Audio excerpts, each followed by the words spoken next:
João capítulo 9, nós vamos reler os versos que lemos na introdução, tudo bem? Do verso 1 até o verso 9, acompanha comigo. Só para vocês saberem, eu estou lendo na NVT, Nova Versão Transformadora, tá legal? Enquanto caminhava, Jesus viu um homem cego de nascença. Seus discípulos perguntaram: Rabi, ou seja, mestre, por que este homem nasceu cego? Foi por causa dos seus próprios pecados ou dos pecados de seus pais? Então Jesus respondeu o seguinte: nenhuma coisa nem outra. Isso aconteceu para que o poder de Deus se manifestasse nele. Nós devemos cumprir logo as tarefas que nos foram dadas por Deus. Nós devemos cumprir logo as tarefas que nos foram dadas por aquele que me enviou. A noite se aproxima, quando ninguém pode trabalhar. Mas enquanto eu estou aqui no mundo, eu sou a luz do mundo. Depois de dizer isso, Jesus cuspiu no chão, misturou a terra com saliva e aplicou-a nos olhos do cego. E em seguida disse: vá lavar-se no tanque de Siloé. Siloé significa enviado. O homem foi, lavou-se e voltou enxergando. Seus vizinhos e os outros que o conheciam como mendigo começaram a perguntar: não é esse o homem que costumava ficar sentado lá pedindo esmolas? Alguns diziam que sim, outros diziam: não, apenas se parece com ele. O mendigo, porém, insistia: sim, sou eu mesmo. Existem certas pessoas na história que são conhecidas mesmo que você não goste muito das áreas de interesse dessa pessoa. Goste de você ou não de futebol, você deve conhecer o Pelé, o Messi ou o Cristiano Ronaldo. Goste de você ou não de música e de dança, você certamente conhece Michael Jackson. Goste de você ou não de história, você deve lembrar do Napoleão Bonaparte, do Adolf Hitler, do Joseph Stalin, você deve lembrar desses nomes. Goste de você ou não de filosofia, você vai lembrar de um cara que viveu há 2.500 anos atrás, chamado Platão. Você conhece Platão? Já ouviu falar desse cara alguma vez?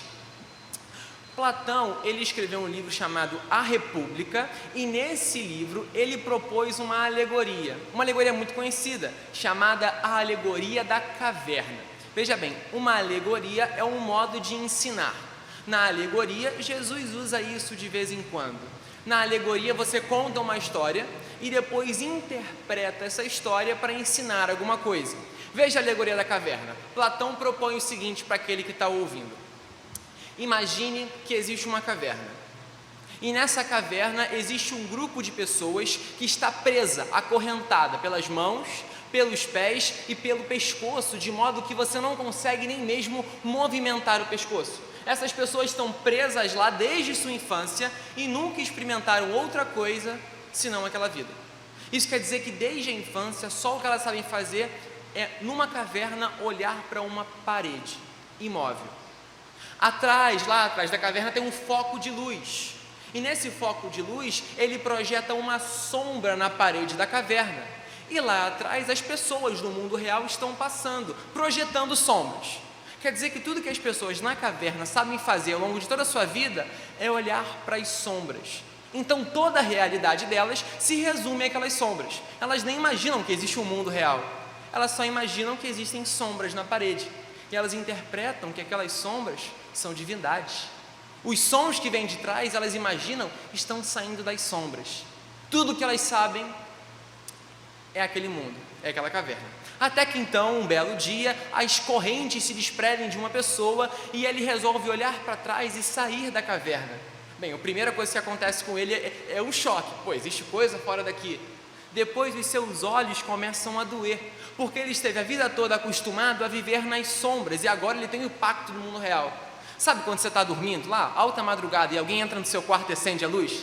Sabe aquela dor no olho que dá? Exatamente, pensa em viver a vida toda nas sombras e do nada você é exposto à claridade do sol. Pô, seus olhos não vão conseguir contemplar essa luz. Então você começa aos poucos a olhar ao redor, você olha o reflexo da luz na água, você começa a olhar para as árvores, para as pessoas, até que os seus olhos começam a ficar acostumados à luz. Então você pode levantar a cabeça e contemplar o sol. Depois de contar essa alegoria, o Platão interpreta o que ele está dizendo.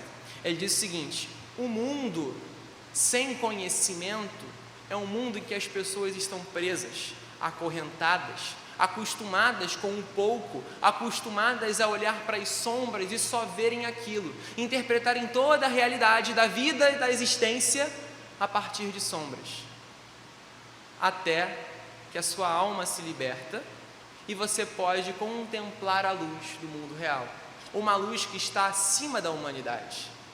Aos poucos você vai se acostumando com a luz do conhecimento e sua alma começa a contemplar coisas maiores do que simplesmente a vida que se vive.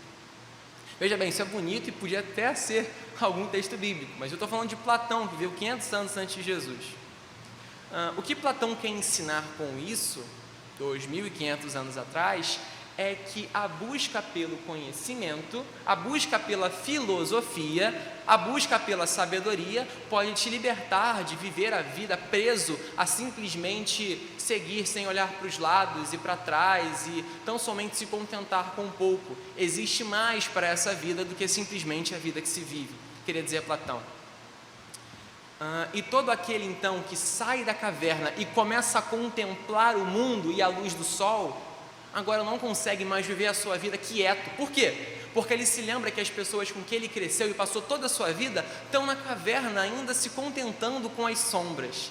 Então essa pessoa, depois de contemplar a luz do sol e por meio da luz do sol olhar para todo mundo, agora se sente compelida a voltar para a caverna, não mais para viver a vida da caverna, mas para despertar outras pessoas para a realidade que existe fora da caverna. Eu acho que Platão, se vivesse hoje e fosse um cristão, ficaria abismado com a igreja evangélica brasileira. Eu acho que especialmente com a juventude evangélica brasileira. Veja bem, nós somos aqueles que dizemos que Jesus é a luz do mundo. Cantamos isso com algumas músicas. Cantamos que queremos ver a luz, cantamos que queremos ver Deus face a face. Cantamos que nossos olhos foram abertos. Cantamos isso agora, eu era cego e agora vejo. Mas constantemente colocamos vendas nos nossos olhos e esquecemos que agora vemos. Veja, nós somos aqueles que dizemos assim: Jesus abriu os meus olhos, agora eu posso ver. Mas no seu dia a dia, você insiste em colocar uma venda nos seus olhos e continuar andando como se fosse cego, continuar tateando o mundo com medo de olhar para a luz. Talvez você tenha medo de olhar para Jesus, talvez você tenha medo de se relacionar com Deus, por diversos fatores. Talvez a luz de Jesus te incomode. Talvez você não queira ver que os seus pecados serão iluminados por essa luz. Você tem medo da reação de Jesus? Não sei. Existem vários fatores. O fato é que uma vez que nós fomos chamados para fora dessa caverna que é a nossa escravidão do pecado, uma vez que o Senhor Jesus diz para você: existe mais vida do que essa vidinha que você vive, existe coisa para mais do que simplesmente estudar, trabalhar e dormir, existe coisa melhor do que se contentar com tão pouco. Eita, a microfonia, porque eu estou falando muito perto ou muito longe? Pode continuar assim? Então tá, vê aí a questão da microfonia. Jesus te chama cotidianamente para sair da caverna no seu dia a dia, para sair da sua vida de mesmice e contemplar a beleza do Criador, contemplar a luz do Senhor Jesus, contemplar a vida. Só que você insiste em, mesmo uma vez tendo sido liberto dos seus pecados, continuar vivendo uma vida de pecado, continuar vivendo na caverna, continuar mesmo enxergando, colocando vendas nos seus olhos e tateando o mundo, ao invés de tirar as vendas e olhar para o Senhor Jesus. Na prática, nós nem enxergamos, nem ajudamos outras pessoas a enxergarem.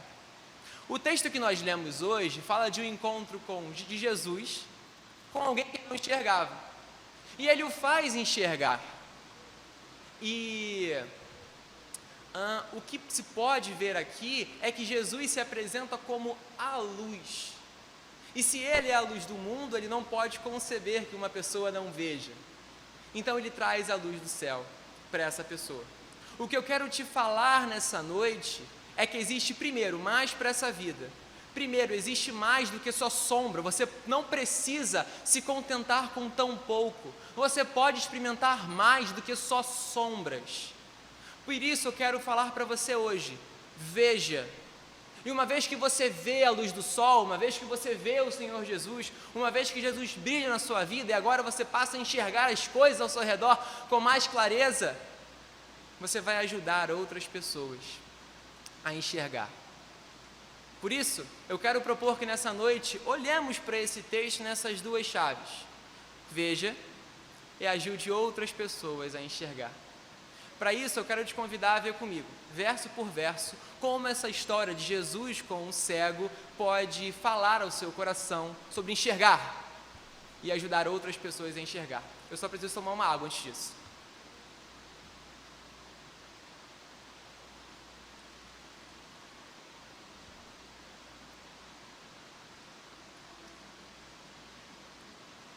Pois bem, eu pedi para você manter a sua Bíblia aberta, então, por favor, olhe comigo para o verso 1. Enquanto caminhava, Jesus viu um homem cego de nascença. Tá? Então, vamos lá, pensa comigo. Jesus está caminhando, está com seus discípulos do lado, tá? Ele está caminhando e aí tem um cego. Tem um cego na beira do caminho. Seus discípulos perguntaram: aí, mestre, esse aí nasceu cego? Foi por causa dos pecados dele ou foi por causa dos pecados de seus pais? Então Jesus respondeu: nem uma coisa, nem outra. Primeiro, perceba o seguinte, existe um confronto de narrativas aqui, tá? Os discípulos estão preocupados em saber por que o cara é cego. Eles não estão preocupados em curar aquele cara. Talvez eles nem percebam que esse cara podia ser curado. Eles já leram as histórias do Elias, do Eliseu, dos grandes profetas que curavam as pessoas, só que eles não entendem a si mesmo como pessoas que podem curar. Então eles estão preocupados em quê? Descobrir o porquê que esse cara pecou. Já viu isso com outras pessoas? De repente isso acontece com você de vez em quando. Você olha para uma pessoa pecando, ou você olha para uma pessoa que está mal na vida, e aí você se pergunta assim, ao invés de perguntar como é que eu posso ajudar, você se pergunta, o que aconteceu para ele estar assim? Será que ele pecou? Será que ele aconteceu isso? Bem, essa é a mentalidade dos discípulos, tá? Essa é a mentalidade do reino dos homens. Agora, olha o que Jesus vai dizer. Nenhuma coisa nem outra. Veja, Jesus não está preocupado em achar o motivo da doença daquele camarada. Ele está preocupado o seguinte: isso aconteceu, verso 3, para que o poder de Deus se manifestasse nele. Jesus não está interessado em saber por que o cara está cego. Jesus está interessado em curar o cara. Jesus está interessado em ver o poder de Deus se manifestando. Veja que essa expressão poder de Deus é muito significativa. Lembra de outro texto bíblico que esse termo aparece? O poder de Deus? Paulo vai escrever lá em Romanos 6, Romanos 1:16: não me envergonho do Evangelho, porque o Evangelho é o poder de Deus para a salvação de todo aquele que crê. Paulo está dizendo que a história do Evangelho é o poder de Deus, é o meio pelo qual o Senhor age no mundo, é o poder dele. Jesus está dizendo que ele não está interessado em saber por que o cara está cego. Ele está interessado em fazer com que o poder de Deus haja na vida dessa pessoa. Ora, se sabemos que o poder de Deus é o Evangelho, qual é a história do Evangelho? A história do Evangelho é a história de um Deus que amou tanto a sua criação, que não suporta ver que as suas criaturas, gente como eu e como você, passa a vida toda numa caverna, olhando para a sombra e se contentando com tão pouco. É gente que se contenta tão somente com a vitória do time no fim de semana, e a razão da felicidade dele está nisso. Veja, aqui está falando alguém que torce muito para o Fluminense, tá? E de vez em quando passa por maus bocados. É alguém que se contenta com pouco, alguém que fica triste porque postou uma foto no Instagram e não ganhou like suficiente. É alguém que fica completamente triste porque, sei lá, a comida não saiu do jeito que queria e agora está triste. É alguém que fica triste demais porque não ligaram para você. O que Jesus está dizendo é o seguinte: cara, isso é tão pouco, por que você se contenta com tão pouco? A história do Evangelho diz que você se contenta com tão pouco porque você está desconectado de Deus. Você está desconectado de Deus e não tem mais a referência do que é o sol. Lembra da metáfora da caverna? Você não tem referência do que é o sol, você só olha para a parede, você só olha para esse mundo sem perspectiva da eternidade, sem perspectiva de um Deus que te criou para o amor, e você se contenta com pouco. A história do Evangelho é a história de um Deus que não quer que você se contente com pouco, que não quer que você passe a sua vida inteira buscando o vento, correndo atrás do vento, para dizer a linguagem bíblica. A história do Evangelho é a história de um Deus que não se conforma em ver a sua criação indo para o inferno eterno que você merecia por causa dos seus pecados.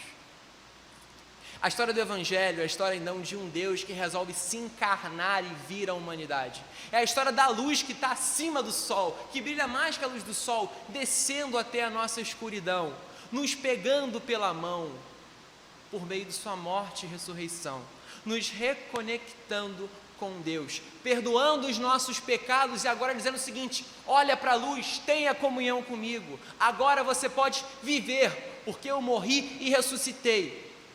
Essa é a história do Evangelho, essa é a história que vivemos hoje, essa é a história que eu e você podemos viver. Esse é o poder de Deus. O poder de Deus é reconectar o reino de Deus ao reino dos homens. Os homens que estavam em rebelião agora podem ter paz com Deus. Você pode ter paz com Deus. Esse é o poder de Deus, esse é o Evangelho, ok?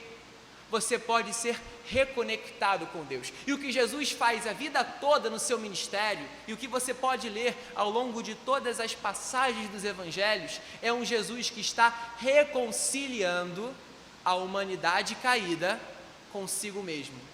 É um Jesus que está trazendo de volta aquela paz que excede todo o entendimento, aquela relação íntima que você tinha lá no Éden, mas que não tem mais.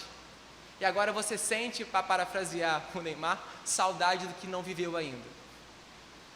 Você sente saudade daquilo que você nunca viveu, porque você foi criado para isso. O Evangelho é a história da reconciliação de Deus com os seres humanos. Tudo bem até aqui? Estabelecemos esse ponto? Então olha como é que Jesus torna isso real. Veja, verso 4: devemos cumprir logo as tarefas que nos foram dadas por aquele que me enviou. Perceba, Jesus é um enviado. De quem? Do reino dos céus, de Deus. Para onde? Para a terra, para o nosso mundo, para o reino dos homens. Para quê? Cumprir uma tarefa. Que tarefa é essa? Reconciliar mundos que estavam em desunião, reconciliar mundos que estavam em aberta rebelião, reconciliar você com Deus. Esse é o poder de Deus, é isso que Jesus veio fazer. A noite se aproxima, continua o verso 4, quando ninguém pode trabalhar, mas enquanto eu estou aqui no mundo, eu sou a luz do mundo. Percebam o seguinte: existe cegueira no reino de Deus? Me digam, tem cego no céu? Não, não tem cego no céu. Lembra das narrativas que você viu lá em Gênesis 1 e Gênesis 2? Adão e Eva, os seus filhos, eram cegos? Não. Quando você lê a descrição de Apocalipse, você encontra cego? Você encontra doente? Não. No reino de Deus não há cegueira. Então no reino dos homens, vai dizer Jesus, também não pode haver cegueira, porque eu estou reconciliando o reino dos homens com o reino de Deus. Eu sou a luz do mundo. Eu sou a luz que brilha no reino dos céus. Então se eu vim à terra, todos vocês irão me ver. Eu vou brilhar a minha luz. Eu vou fazer com que vocês me vejam. O reino de Deus chegou. Vou manifestar o meu poder a vocês. Vou livrar vocês da condição de trevas, se contentar com tão pouco, e vou mostrar para vocês que existe mais dessa vida do que os seus olhos podem enxergar. Vou mostrar para vocês como se vê. E uma vez que Jesus vê a si mesmo, uma vez que Jesus é a luz do mundo, agora Ele quer fazer com que aquele que não enxerga, enxergue. Ele quer trazer aquilo que existe no reino dos céus para o reino dos homens. Perceba, nós oramos isso no Pai Nosso. Nós pedimos: venha a nós o teu reino. Jesus é o cumprimento dessa oração. Jesus é aquele que veio para nós do reino do céu, trazendo tudo aquilo que do reino do céu nos foi tirado por causa da nossa rebelião. E agora, pela reconciliação, percebam como esse termo é chave, reconciliação pode te ser concedido de novo. É isso que Jesus faz. Jesus traz de volta aquilo que você foi criado para ser. Esse homem, ainda que fosse cego de nascença, não foi criado para não enxergar. Ele foi criado para ver a beleza do mundo que Deus criou, enxergar as obras de Deus e dar louvor para Ele. Quando Deus cria Adão e Eva, quando Deus cria os animais, Ele não os cria cegos. Ele os cria para enxergar. Então ele está dizendo o seguinte: se eu criei o mundo, eu vou fazer você enxergar. Olha como é que ele faz isso, olha que coisa interessante. Verso 6: depois de dizer isso, Jesus cuspiu no chão, misturou a terra com saliva e aplicou-a nos olhos do cego. Você pode pensar, talvez, que Jesus tem algum tipo de saliva mágica. Sabe aquelas histórias que cachorro tem saliva curadora ou coisa assim? Talvez, se você for ler de um modo mais mágico ou lúdico essa história, você vai pensar que Jesus tem algum tipo de propriedade curativa da sua saliva. Não. Olha o seguinte, saliva é água, ok? Quando você coloca água com terra, você forma o quê? Barro para moldar. Quantas vezes você já leu histórias na Bíblia que Deus é aquele que molda o barro? Lembre-se, de onde criou, de onde veio o ser humano, como Deus criou o ser humano, do barro. Essa linguagem aqui é altamente criacional. Jesus está fazendo barro, e ele passa o barro que faltava nos olhos dessa pessoa. Ele está fazendo o seguinte: talvez haja uma imperfeição em você. Então, uma vez que eu sou aquele que esteve desde o princípio, é assim que João começa a seu evangelho, está lembrado? No princípio era aquele que é a palavra, no princípio é aquele que estava desde lá de Gênesis 1. Jesus bota o barro que ainda faltava, assumindo então a função de criador, aquele que esteve presente desde o início. Jesus cria, Jesus molda o barro, que somos eu e você.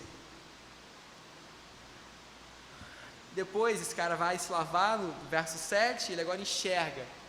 Jesus então mostra para ele a luz do mundo. Não só a luz do sol, que agora ele pode contemplar. Imagino que no início deve ter sido um espanto, agora ele pode ver. Ele pode ver as pessoas, ele pode ver sorrisos. Ele nunca viu, algo de nascença. Sempre esteve acostumado com as trevas e agora, nossa, posso enxergar, posso ver beleza. Posso ver o templo de Jerusalém, posso ver a face de Jesus, posso ver seu sorriso, posso ver minha mãe, meu pai, as pessoas que me ajudavam, os meus colegas de mendicância. Agora eu posso ver. Eu era cego e agora eu vejo. Jesus é a luz do mundo, então ele traz a luz da criação.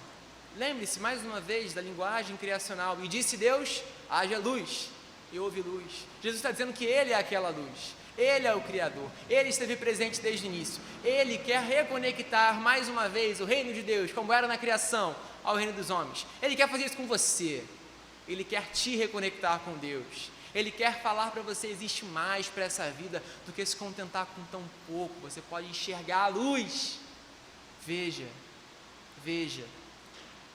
Perceba que o verso 8 então, esse cara ganha uma nova identidade. Antes ele era só um mendigo. Antes, ele era só alguém que ficava na porta dos outros pedindo comida, pedindo dinheiro. Agora, eles perguntam assim: ué, não é aquele que costumava ficar sentado pedindo esmolas? E o mendigo falou assim: sou eu mesmo. Veja, eu sou uma nova criatura. Veja, agora eu enxergo. Veja, essa história também é para você. Essa história é para você que um dia escutou do Evangelho, escutou da promessa de Deus de uma vida para mais do que essa mesmice do dia a dia, escutou dessa promessa de viver algo maior do que simplesmente se contentar com trabalhar e no fim do dia assistir uma série para descansar e dormir. E no dia seguinte, você já sabe, tem que trabalhar. Existe mais para a vida do que só isso. Existe mais para a vida do que só labor e êxtase. Existe mais para a vida do que isso. A história do Evangelho é isso. A história do Evangelho é um Deus que quer ter comunhão pessoal com você. A história do Evangelho é a história de uma luz que está acima do sol e que é muito maior do que o sol. E que diz para você: ei, eu posso brilhar na sua vida, eu posso dar sentido para a sua vida, eu posso fazer com que você não precise chorar porque ninguém te nota. Ei, eu sou o seu pai, eu te amo, contente-se com o meu amor. A história do Evangelho é sobre isso. Esse é o poder de Deus. Isso é o que dá sentido para a existência. Isso é o que dá sentido para você dedicar o seu domingo de louvor àquele que agora brilha para você, aquele que te dá mais do que essa vida. O que eu quero dizer é que você não precisa mais viver como um cego espiritual, uma vez que você enxerga. uma vez que agora seus olhos foram abertos, antes você não enxergava absolutamente nada, você não tinha comunhão com Deus. Mas agora, uma vez que Jesus brilhou para você e a vida passa a fazer sentido, você pode enxergar, você pode ter comunhão plena com Ele. A gente cantou isso agora, como é que é? Você não precisa, não quero só me arrepiar, não quero só me emocionar, não quero só experimentar, eu quero mergulhar. Eu anotei, eu gostei dessa música. Você pode mergulhar em águas profundas, você pode ser exposto à luz de Jesus, pode contemplar a sua beleza. A pergunta que eu te faço é a seguinte: uma vez que você pode contemplar a luz de Jesus, por que você não olha para Ele? Por que você se contenta em viver uma vida tateando os contornos, ao invés de ver o caminho e apreciar a beleza? Por que você se contenta com tão pouco, uma vez que a luz de Jesus brilha na sua vida? Você pode desfrutar de um relacionamento pessoal com Deus, mas prefere ficar 2 horas vendo rios no Instagram, sem produzir nada para a sua vida. Você pode passar 2 horas em comunhão íntima com Deus, desfrutando dos pensamentos eternos que Ele concede para os seus filhos, mas você prefere passar um dia todo vendo uma série que não vai te trazer absolutamente nada. Veja bem, eu não estou dizendo que você não pode ver série, eu vejo. Não estou dizendo que você não pode usar o Instagram, eu uso. O que eu estou dizendo é que quando você se contenta com tão pouco, você está jogando fora algo tão maior. Você agora pode ver, veja se faz sentido isso. Você antes era cego, agora você vê, e agora que você pode ver e contemplar a beleza do mundo que Deus criou para você, você coloca uma venda nos seus olhos e continua andando com muleta, continua andando, tapeando a escuridão. Jesus abriu os seus olhos, mas você insiste em andar vendado. Eu comparo isso a alguém que ganhou uma cortesia para comer no melhor restaurante do Rio de Janeiro. Você tem uma cortesia, você não precisa pagar por isso, e você pode desfrutar do banquete farto, mas em vez disso você dá a volta, vai para os fundos e come do lixo, das sobras. Isso faz sentido? Fala para mim, isso faz sentido? Não, não faz sentido. Então por que, uma vez que você tem acesso à plena comunhão com Deus, você se contenta em não ter comunhão com Ele? Você se contenta em ir na igreja de domingo, abrir a Bíblia durante a pregação e nem dar ouvidos ao pregador? Quantas vezes eu vi jovens, e é triste dizer, eu vi alguns de vocês, que enquanto o pastor pregava um sermão tão eloquente e tão gostoso de ouvir, estavam no celular, vendo o Instagram e dando risada. Isso é comer lixo, gente. Isso é se contentar com pouco. Para quê? Para que você continua andando, tateando a escuridão? Eu quero enfatizar isso para você se arrepender desse pecado e começar a enxergar. Veja, pense o seguinte: para que você enxergasse, Jesus teve que se tornar cego. Jesus se tornou cego? Sim, Ele morreu. Ele ficou um dia inteiro morto na sepultura, Ele não enxergou. A luz do mundo ficou um dia todo sem enxergar, porque Ele estava morto. Esse foi o preço que Deus pagou para que você enxergasse. Desprezar isso é o maior dos pecados que você pode cometer. Desprezar uma vida de comunhão com Ele é comer lixo. E é isso que você faz todos os dias, quando você acorda, e ao invés de mergulhar nas águas profundas do amor de Jesus, descobrir quais são os pensamentos de Deus para você, descobrir quais são as obras que Deus pode realizar na sua vida hoje, perguntar para Deus: Deus, o que você quer fazer através de mim hoje? O que você faz assim que acorda? Passa meia hora no Instagram, nem saboreia o café da manhã, porque está no celular. Chega domingo, ao invés de você criar santa expectativa pelo dia do Senhor, o dia que a igreja vai se reunir, você vai ver os seus irmãos. O que você está preocupado? Com um jogo do time de futebol que você nem vai ver. Perceba, isso é comer lixo. Isso não faz o menor sentido. Talvez você tenha comido tanto lixo que você se acostumou com o gosto. O meu desafio para você é provar de alimento sólido, provar do banquete que Deus te oferece. O Salmo 34, verso 8 diz o seguinte: prove e veja que o Senhor é bom. O Senhor é bom, Ele não quer te alimentar com lixo, Ele quer te alimentar de coisas boas. Prove e veja. A gente canta, não é? Eu provei e vi do mais doce amor, mas você não prova do seu amor, porque você se contenta com pouco, você continua comendo lixo.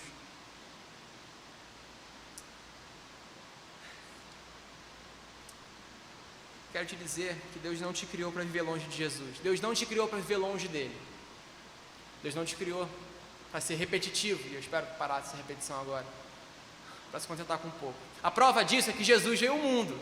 A prova de que você não foi criado para ser distante do Senhor, a prova de que você foi criado para ter comunhão íntima com Deus, é que Jesus veio ao mundo. Jesus se esvaiu de sua glória para que você pudesse partilhar da glória dele. Jesus abandonou o seu trono, abandonou a majestade dos anjos e habitou entre nós, andando com pessoas pecadoras, se fazendo homem como um de nós. Perceba, Deus é Espírito. Ele sempre foi eterno. E Ele se comoveu, talvez seja um bom termo, com a sua criação e quis partilhar da nossa natureza, partilhar das nossas dores, partilhar dos nossos sofrimentos, experimentar até mesmo a morte, passar um dia inteiro morto, para que você pudesse ser reconectado com Deus e ter nova vida. Você canta, eu não sei, mas viver sem tua presença. Mas aí você não gasta nem 20 minutos em comunhão com o Senhor intensa. Você não gasta. Você canta, eu quero conhecer Jesus. Mas você não lê os evangelhos. Poxa, para quê? Jesus quer se revelar a você. Jesus quer se fazer conhecido para você. Por que você não conhece? Por quê? Talvez o seu problema seja que você seja cego. Você nunca se converteu. Você nunca abriu o seu coração para a luz. Você continua tateando as sombras porque você não consegue enxergar, você não é capaz de abrir os olhos. Se esse é a sua realidade nessa noite, espero que o Evangelho toque seu coração, espero que a luz do mundo brilhe de tal forma que a sua cegueira seja dispersa e que você passe a enxergar que existe mais para a vida, de que o Senhor Jesus perdoa os seus pecados, que Ele morreu na cruz e ressuscitou dos mortos, Ele subiu ao céu e vai voltar para te buscar. Eu espero que você creia nessa noite que o Senhor Jesus é Deus, pode te salvar dessa vida miserável e te dar um novo sentido para viver. Mas talvez, e eu acho que a maioria de vocês, gente crente, que está todo domingo na igreja, que toca na igreja, mas que não tem comunhão nenhuma com o Senhor, porque botou uma venda nos olhos e insiste em não enxergar, botou um véu na frente, assim, um véu tão grosso, você não consegue enxergar. Você faz pelo hábito, você não faz pela beleza. Se esse for o seu caso, eu quero te dizer, tira a venda. Veja, provai e vede que o Senhor é bom. Veja a sua beleza. Mas eu quero te dizer que ver não é o fim da jornada. Veja, constantemente nós somos convidados a olhar para o texto bíblico e se imaginar como aquele personagem que tem um encontro com Jesus. Essa é a nossa tendência, não é? Você lê esse texto, então você se imagina, Jesus falou com um cego, então Jesus vai falar assim para mim. Beleza, é o que eu fiz até aqui. Eu te convidei a olhar para o texto, imaginando que você é o cego, que não enxergava, e uma vez que a luz do Evangelho brilhou sobre você, agora você vê. Mas a Bíblia diz o seguinte, tende em vós o mesmo modo de pensar que Cristo Jesus. Isso quer dizer que uma interpretação honesta do texto bíblico é olhar para esse texto e pensar como Jesus pensou. E uma vez que você extrai do texto como Jesus pensou, o ensinamento é como eu devo pensar agora. Veja, você não foi chamado, uma vez que você se converteu, você não deve mais se ver como cego, mas você deve se ver como Jesus, porque você está unido e reconciliado com Ele. Você foi chamado para ter o mesmo modo de pensar que Jesus. Você deve olhar para esse texto e pensar, como Jesus pensou? Jesus pensou o seguinte, se eu sou a luz do mundo, esse cara não pode continuar cego. E veja o seguinte, o mesmo Jesus que diz em João 9, eu sou a luz do mundo, diz lá no Sermão do Monte, vocês são a luz do mundo. Vocês, meus discípulos, meus seguidores, vocês que agora enxergam, vocês são a luz do mundo. Para quê? Para brilhar, para fazer com que outras pessoas saiam da condição de trevas e agora ver Veja, nesse sentido, o verso 3 e o verso 4 do capítulo 9 se aplica a nós. Olha o que o verso diz, e é o que você deve fazer agora. Devemos cumprir logo as tarefas que nos foram dadas por aquele Deus que me enviou. Isso é um chamado para você. Uma vez que agora a luz do Evangelho brilhou para você, como você pode conceber que outras pessoas não enxerguem? Talvez você não enxergue, por isso você acha normal que outras pessoas passem a vida inteira mendigando atenção, mendigando like, mendigando amor, mendigando afeto. Deus não nos criou para isso. Deus não nos criou para isso. Mas se você não conhece o amor do Pai, você não conhece nenhum outro amor verdadeiro. Então você acha normal que pessoas não conheçam o amor do Pai. Você só vai querer que outras pessoas conheçam desse amor quando você conhecer desse amor. Para isso você precisa conhecer desse amor. Você precisa provar e ver que o Senhor é bom. Cabe a vocês, meus seguidores, cumprir as tarefas que Deus me enviou. Uma vez que você tem comunhão com a luz e agora está aprendendo a enxergar, você precisa ensinar outras pessoas que existe mais para essa vida do que somente sombras. Você agora pode, tendo o mesmo modo de pensar que Cristo Jesus, lembra de outro texto? Nós temos a mente de Cristo.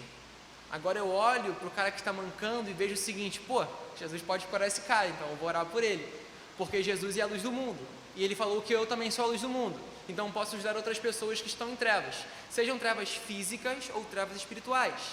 Veja, Jesus não curou gente que estava aleijada? Sim. Isso quer dizer que eu também posso curar? No nome de Jesus, sim, ele disse isso para mim. Percebeu como é ter o modo de pensar de Cristo Jesus? Percebeu como é atender as demandas daquele que me enviou? Jesus não curou os aflitos de alma? Pensa na mulher samaritana. Jesus não curou aqueles que estavam aflitos e precisavam de mais? Então por que você não estende a mão ao aflito? Talvez porque você esteja aflito e nunca olhou para a mão estendida de Jesus sobre você.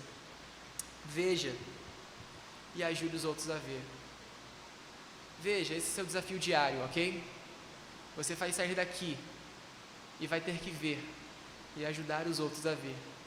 Cotidianamente você é chamado para abrir a Bíblia, olhar para a luz do mundo e se acostumar um pouquinho mais com o brilho de Jesus, até aquele dia em que você vai vê-lo face a face, na cidade que nunca terá noite. Abra por favor a sua Bíblia em Apocalipse 21, e assim eu começo meu encerramento. 22, capítulo 21, verso 22.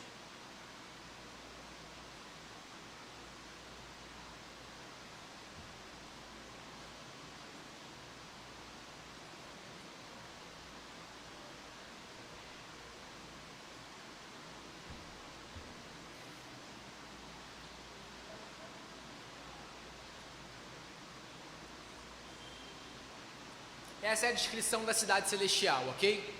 Essa é a visão final do livro de Apocalipse. Eu citei para vocês o Gênesis, eu quero finalizar com o Apocalipse. Eu quero finalizar com a promessa que Jesus faz para todos os seus seguidores, para que você saia daqui inspirado. Olha a descrição dessa cidade celestial.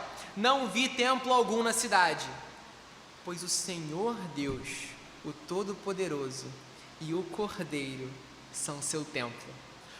Tá, olha comigo aqui, vamos recuperar um pouquinho o argumento que a gente teve aqui, ok? Eu falei que Jesus é a conexão entre o reino de Deus e o reino dos homens, ok? O que é a figura do templo para a mentalidade judaica? O lugar em que o reino de Deus toca a terra. O que Apocalipse 21 está falando? Jesus é agora onde o reino de Deus e o reino dos homens se conectam. Deus e o Cordeiro são o templo da cidade. Olha como é que ele continua. A cidade não precisa de sol nem de lua, pois a glória de Deus a ilumina, e o Cordeiro, ou seja, Jesus, é a sua lâmpada. Eu sou a luz do mundo, lembra? Olha só então para o verso 24. As nações andarão em sua luz, e os reis em toda a sua glória entrarão na cidade. Suas portas nunca se fecharão. Por quê? Pois ali não haverá noite. não haverá trevas nessa cidade. E todas as nações trarão a sua glória e honra à cidade. Nenhum mal terá permissão de entrar, nenhuma pessoa que pratique o que é vergonhoso ou enganoso, mas somente aqueles cujos nomes estão escritos no livro da vida. E olha como é que começa o capítulo 22. Então o anjo me mostrou o rio da água da vida, transparente como cristal, que fluía do trono de Deus e do Cordeiro, e passava no meio da rua principal. De cada lado do rio estava a árvore da vida. Opa, árvore da vida. Está lembrado da árvore da vida lá de Gênesis, que nos foi tirada? Por meio de Jesus, você pode ter acesso à vida verdadeira de novo. Olha como é que continua então. Que produz 12 colheitas de fruto por ano, uma em cada mês, cujas folhas servem como remédio para curar as nações. Veja esse linguajar de novo. Existe doença no reino de Deus? Não, então não pode existir doença no reino dos homens. É por isso que Jesus cura a doença física e a doença espiritual. Olha como é que continua. Não haverá mais maldição sobre coisa alguma, porque o trono de Deus e do Cordeiro estará ali, e os seus servos o adorarão. Verão seu rosto, e seu nome estará escrito na testa de cada um. E não haverá noite. Não será necessária a luz da lâmpada, nem a luz do sol, pois o Senhor Deus brilhará sobre eles, e reinarão para todo sempre. Jesus, enquanto esteve nessa terra, foi a luz do mundo. Agora ele está no reino dos céus, aguardando o grande dia em que ele vai se revelar para toda a humanidade como a luz que brilha acima do sol, a luz que brilha tão forte que não haverá nem noite nessa cidade. Enquanto esse dia não chega, João 9,4, devemos cumprir as tarefas que o nosso Pai nos comissionou a cumprir. Enquanto esse dia não chega, enquanto não vemos a luz face a face, aprendemos cada dia mais a olhar as coisas ao nosso redor e ousar a olhar para a luz, que é o próprio Jesus. Enquanto esse dia não chega, aprendemos a ver e aprendemos a iluminar as pessoas ao nosso redor, porque nós somos a luz do mundo. O mesmo Jesus que disse, eu sou a luz do mundo, diz para mim e para você, nós somos a luz do mundo. Cada dia mais você é convidado a sair da caverna do seu pecado e contemplar a majestade da glória de Deus, olhar para a luz que excede qualquer trevas do seu coração e amar essa luz. E passar a enxergar a sua vida a partir do que Deus diz sobre você, a passar a enxergar a sua vida através do que essa luz mostra sobre você. Você não é mais cego, você agora vê. Você não é mais órfão, você é filho. Você não é mais pecador, você é santo. Você não foi chamado para viver longe de Deus, você foi chamado para ter comunhão plena com Deus. Veja, provai e vede que o Senhor é bom. Veja e ajude outras pessoas a ver. Sabe como você vai ver? Você vai ver quando, começando por amanhã de manhã, você dedicar os primeiros 20 minutos do seu dia em intensa oração.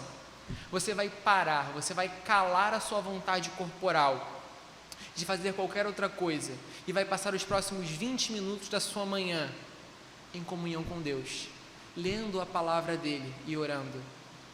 Você vai começar a fazer isso todos os dias, então você vai se acostumar com a luz e vai pensar o seguinte: como eu nunca fiz isso antes? Como eu me satisfazia com tão pouco? Assim como aquele que experimenta uma mudança física depois do exercício físico e sente prazer nisso, você vai começar a sentir prazer na medida que você tiver comunhão com Ele, e enxergar cada vez mais a luz, até aquele dia em que você vai poder olhar para a face da glória de Deus e os seus olhos não vão doer, porque você passou a vida inteira olhando para o Cordeiro. Toda mácula será tirada, toda cegueira espiritual será tirada, e você vai enxergar a luz para todo sempre. E até aquele dia chegar, na medida que você vê, na medida que você começar a enxergar mais, você vai dizer para outras pessoas o caminho para chegar na luz. E o caminho para chegar na luz é ter comunhão com Deus. Tudo bem? Eu quero orar por você. Eu quero orar para que Deus, se Ele nunca brilhou no seu coração, e se você andava em trevas, eu quero orar para que você enxergue, que você tenha comunhão com a luz. Eu quero orar por você que já é um cristão, que já entregou sua vida para Jesus, que já viu, tire as suas vendas espirituais e comece a enxergar o mundo como Deus quer que você enxergue. Tudo bem? Deixa eu orar por você. Senhor Deus, eu agradeço pelo tempo que o Senhor nos concedeu de olhar para a Tua Palavra e sermos confrontados com o nosso pecado. O nosso pecado, Senhor, é não enxergar, uma vez que o Senhor nos fez enxergar.